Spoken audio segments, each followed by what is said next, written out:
Starting question number 6 of model paper. Question number 6 में हमें क्या बोला है, फॉर एक सीरीज़ हमें दी हुई है, मतलब एक टर्म्स दी हुई है, उसमें हमें मालूम क्या करना है, शो दैट, प्रूफ करना है harmonic mean is less than geometric mean, and geometric mean का जो आंसर आएगा वो लेस देन होना चाहिए किसके, अर्थमेटिक मीन के। तो अनग्रुप डेटा के लिए हम हार्मोनिक मीन, क्योंकि ये अनग्रुप डेटा है तो अनग्रुप डेटा के लिए हम हार्मोनिक मीन का भी फॉर्मूला पढ़ चुके हैं, ज्योमेट्रिक मीन का भी और अर्थमेटिक मीन का। अच्छा, ये क्वेश्चन बुक में कहाँ है, page number exercise 22.4 part number ई। सेम वैल्यूज़ हैं, सेम क्वेश्चन है, मगर यहाँ फ़र्क क्या है, यहाँ पर जो हमें वर्किंग करनी थी वो वेटेज मीन के लिए करनी थी, तो उसका फॉर्मूला अलग था, लेकिन यहाँ पर वेट का कोई जिक्र नहीं है, ना कोई वेट की वैल्यू दी हुई है। तो हम सिंपली जो हार्मोनिक मीन का फॉर्मूला होता है, क्वेश्चन यही है, मगर प्रोसीजर वो होगा जो हम 21.1 में सॉल्व करते हुए हैं। तो हम यहाँ मेंशन कर देंगे कि एक्सरसाइज 2.3 का क्वेश्चन है, तो हम इधर मेंशन कर देते हैं एक्सरसाइज 22.3। अब क्योंकि सेम क्वेश्चन नहीं है तो मैं इधर क्वेश्चन मेंशन नहीं कर रही। अच्छा, इन बुक। अच्छा देन, अब इसके लिए हमें, क्योंकि हार्मोनिक मीन के लिए ज़रूरत पड़ती है 1/x की, geometric mean sum of x होता है, तो हमने x की वैल्यू इधर लिखी। सब उससे ही पहले हमने क्या करा है, अरेंज कर दिया डेटा को इन असेंडिंग ऑर्डर में। तो असेंडिंग ऑर्डर में अरेंज करने के बाद हमने ये सारी वैल्यूज़ जो है इधर लिख दी। अब हम इन सबका क्या लेंगे, सम लेंगे। सम लेंगे किस तरह से, इन सबको ऐड करवा देंगे। तो 145 प्लस 148 प्लस 156, देन 157, फिर 160, अगेन 160 और उसके बाद 165। तो ये क्या रहा है, 1091। Sum of x equals to 1091।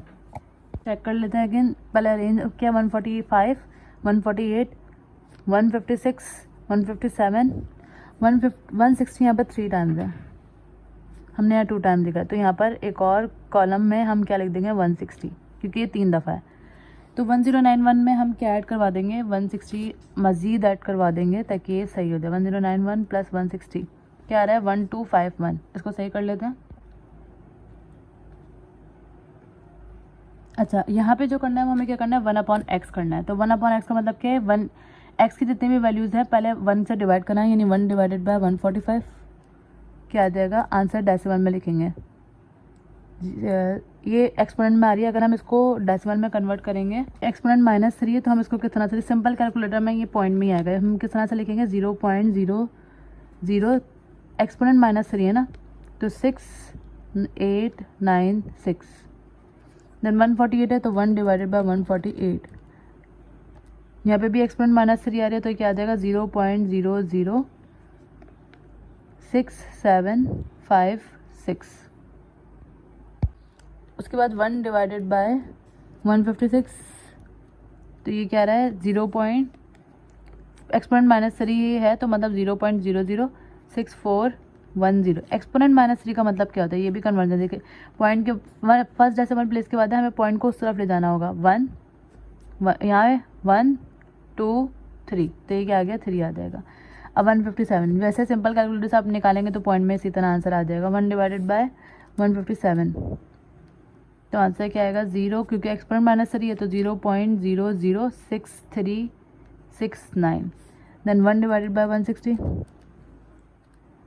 0.00625, again 160 है तो 0.00625, इधर भी 160 है तो 0.00625, और 1 डिवाइडेड बाय 165, तो आंसर क्या आ रहा है, 0.006 के बाद क्या है, 606, ये आ गया। अब हम इन सबको ऐड करवाएंगे, तो ऐड करवाना स्टार्ट करते हैं। 0.006896 प्लस ये ऐड करवा लेते हैं।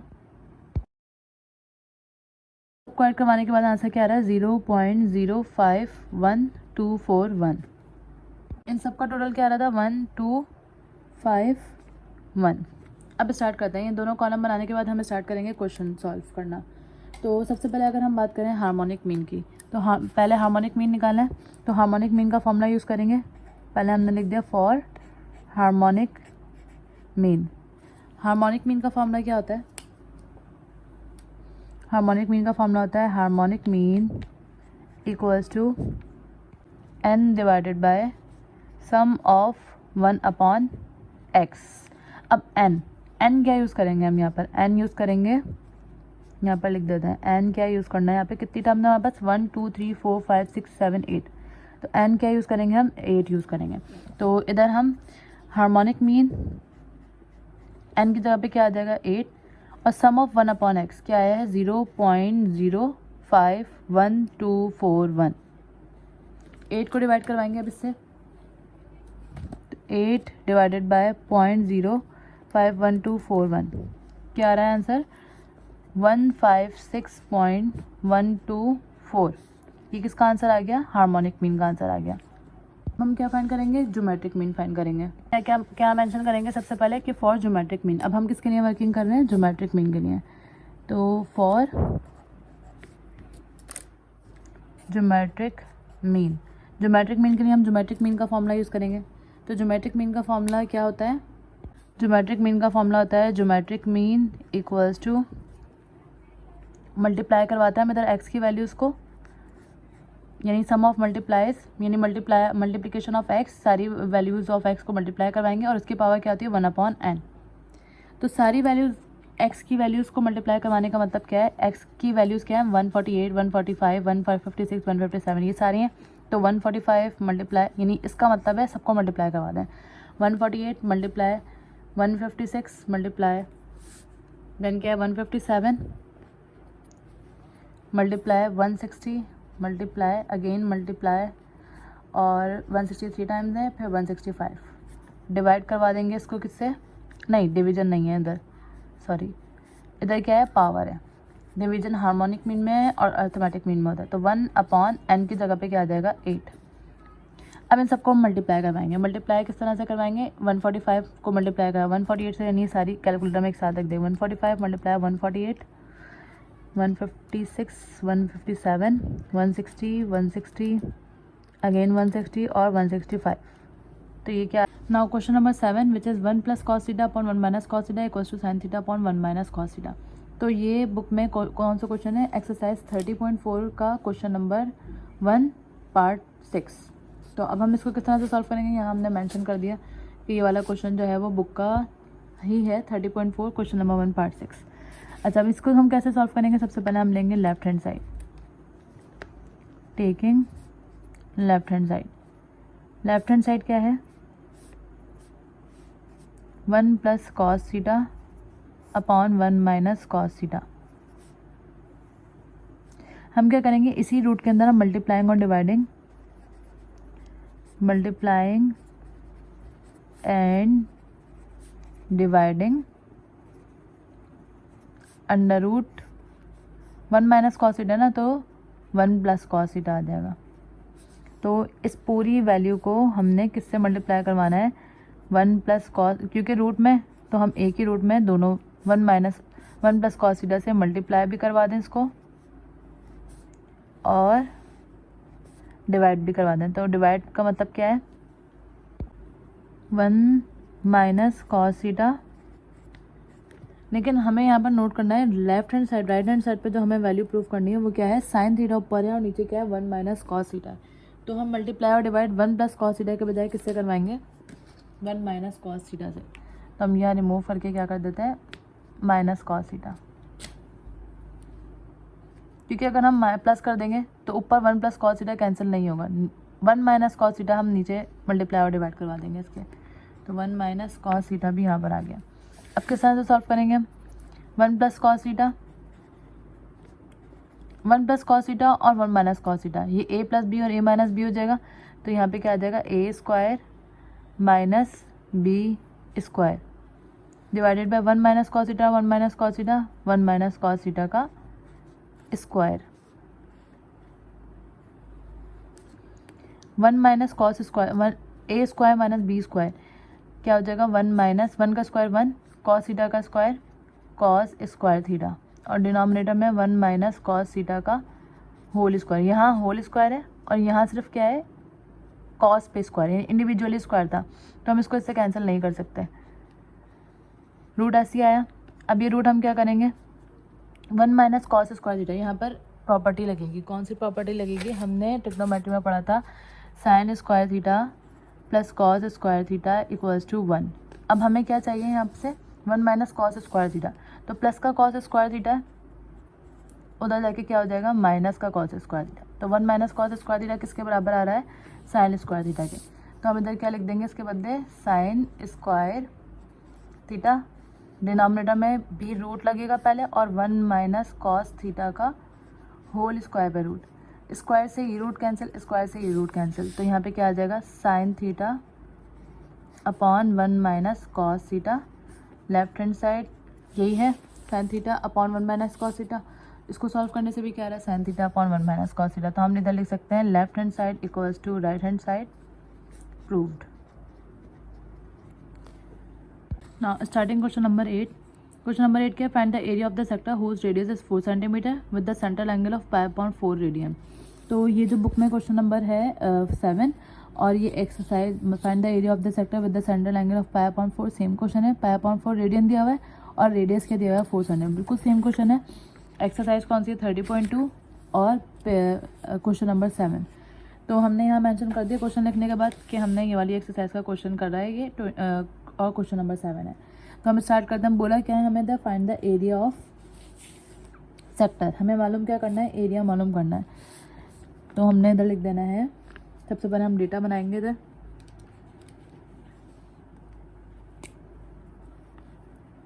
डेटा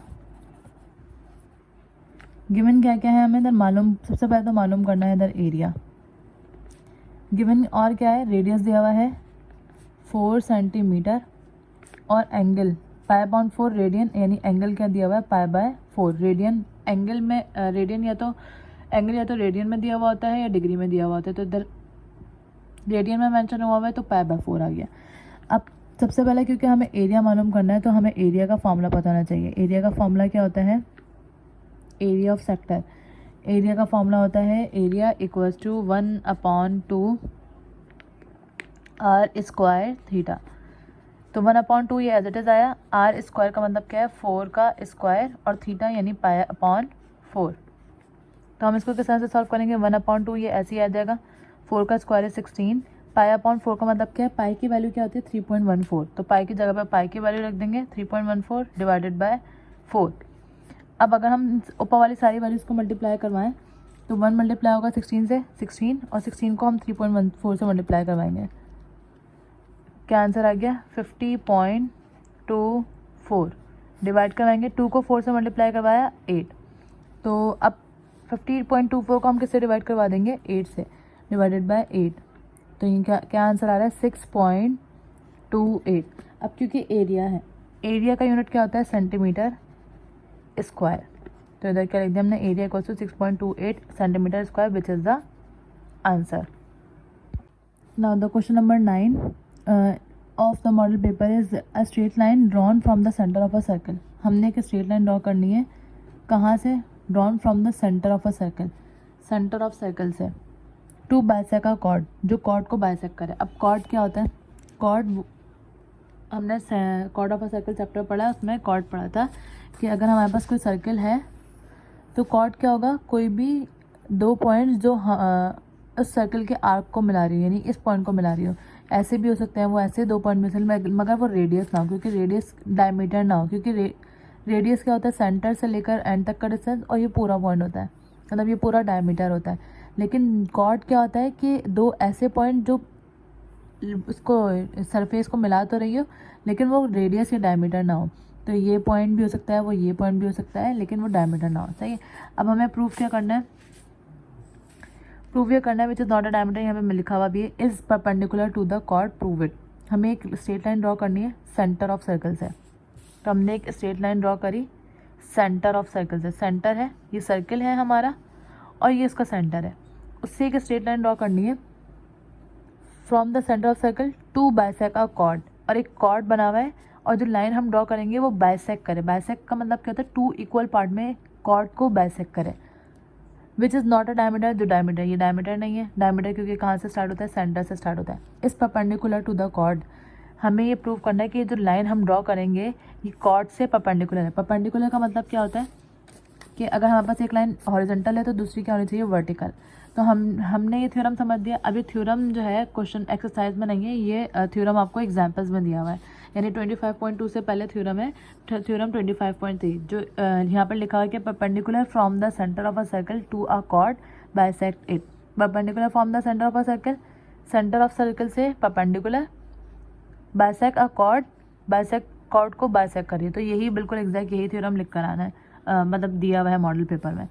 तो अगर हम इधर गिवन की बात करें तो हमें इधर गिवन क्या है, a circle with centre O, एक सर्कल जिसका सेंटर हमने क्या ले लिया ओ, एंड इट्स कॉर्ड। उस सर्कल पे हमने क्या बनाया, एक कॉर्ड बना दिया। वो कॉर्ड हम यहाँ भी बना सकते हैं, यहाँ भी बना सकते हैं, कहीं भी बना सकते हैं। कॉर्ड हमने यहाँ पे ड्रॉ कर दिया। उस कॉर्ड को हमने क्या बोल दिया, ए बी। अब क्योंकि इधर परपेंडिकुलर का जिक्र आया था और परपेंडिकुलर कहाँ से करना था, सेंटर से, तो हमने क्या करा था, सेंटर से एक परपेंडिकुलर ड्रॉ करा था। उस परपेंडिकुलर को हमने क्या बोल दिया, ओ।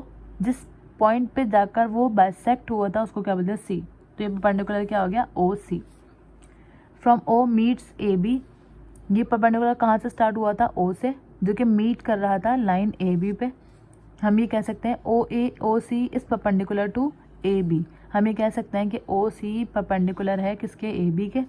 सो यहाँ पर दो ट्रायंगल बन रहे हैं। कौन से दो ट्रायंगल बन रहे हैं, एक ये ट्रायंगल मेंशन है और एक ये ट्रायंगल। तो एक ट्रायंगल क्या बन रहा है, ओ सी ए, सॉरी एंगल ओ सी ए, और दूसरा एंगल क्या बन रहा है, O C B are right angle. ये दोनों क्या है, राइट एंगल है, क्योंकि स्ट्रेट है तो राइट एंगल है। अब हमें प्रूफ क्या करना है, O C bisect A B at C. हमें बाइसेक्ट प्रूफ क्या करना था, perpendicular from the centre of a circle to a chord bisect it, हमें प्रूफ करना था। तो हम इसको वर्डिंग में या फिर इसको शॉर्ट में किस तरह से लिख सकते हैं कि ओ सी बाइसेक्ट कर रहा है ए बी को, किस पॉइंट पर, सी पॉइंट पर। सी जो है यानी कि इक्वल पार्ट है। अभी किस तरह से करेंगे, कंस्ट्रक्शन में हमने क्या करा, draw O A and O B. हमने ओ से लेकर ए तक और ओ से लेकर बी तक की एक लाइन ड्रॉ कर दी। अब यहाँ पर हम सबसे पहले यहाँ पर दो ट्रायंगल बन रहे हैं। अब ए ओ सी ये वाला ट्रायंगल और ओ सी बी या बी ओ सी ये वाला ट्रायंगल बन रहा है।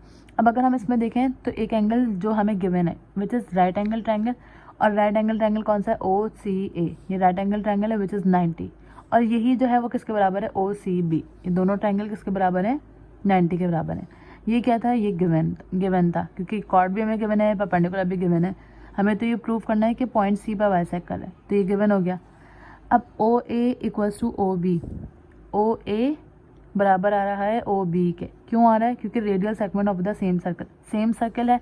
सेम सर्कल से अगर हम पॉइंट सेंटर से आर्क तक का मतलब सेंटर से लास्ट तक का डिस्टेंस लेते हैं, तो आप किसी भी पॉइंट पे ले लें, इस पॉइंट पे लें, इस पॉइंट पे लें, इस पॉइंट पे लें, किसी भी पॉइंट पे लें, वो डिस्टेंस सेम आता है, लाइक का रेडियस। तो यहाँ से यहाँ तक का जो डिस्टेंस होगा वही यहाँ से यहाँ तक का होगा, क्योंकि सेंटर सर्कल का रूल है। सेंटर से आप कोई भी पॉइंट लेते हो तो वो इक्वल डिस्टेंस आता है। अब ये हमने लिख दिया radial segment of same circle. अब ओ C is equals two O C.